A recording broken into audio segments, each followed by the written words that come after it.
pressure testing gas lines for leaks can catch tiny, silent escapes that a whistle won't reveal and prevent slow, dangerous failures. When a leak is too small to hear, start by isolating the segment and pressurizing it to the manufacturer's test pressure, then stabilize the system for at least 10 minutes to let temperature and settling effects stop causing false drops.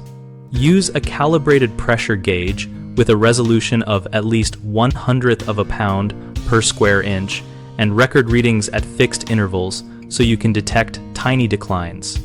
Apply a high-sensitivity bubble leak detector solution along joints, fittings, valves, and pipe seams.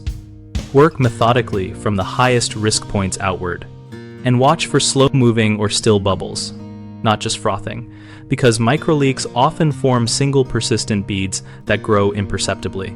For buried or concealed lines, perform a pressure decay test and compute leak rate with the formula delta P equals Q over time using the known line volume, then convert that to standard cubic feet per hour to judge severity against allowable limits.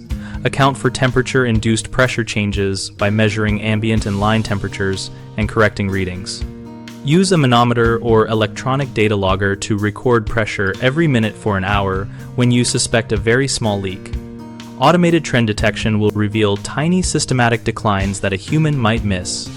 If you find a candidate bubble, stop disturbing the area, mark it, and repressurize after drying and cleaning the fitting.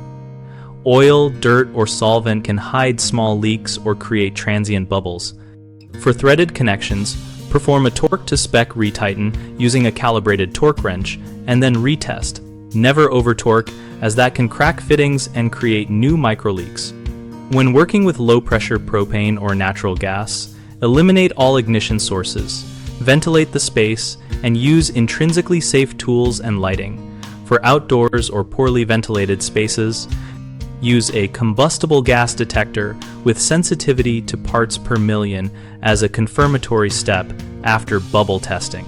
If uncertainty remains, replace the suspect section or fitting and pressure test the replacement to eliminate doubt rather than relying on intermittent detections. One of the most common issues is false positives from soap bubble checks and contamination causing bubbles. Fix this by cleaning surfaces with a degreaser, rinsing, and applying a high viscosity certified leak detection solution. Then watch for steady bead formation rather than transient foam. One of the next common problems is misreading pressure decay due to temperature fluctuation and trapped air. Fix that by stabilizing temperatures, bleeding trapped air from the system before the test, and applying a temperature correction to the pressure readings. One of the top mistakes is using low-resolution gauges or visual-only inspection and missing microleaks.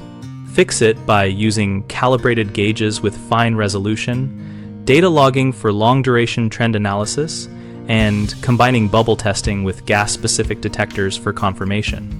BigHomeProjects.com lists qualified local gas fitters, plumbers, and service pros who specialize in pressure testing gas lines and microleak detection, helping homeowners quickly find trusted contractors. The directory also helps contractors get work by publishing verified profiles, certifications, and customer reviews so professionals show up for the right jobs.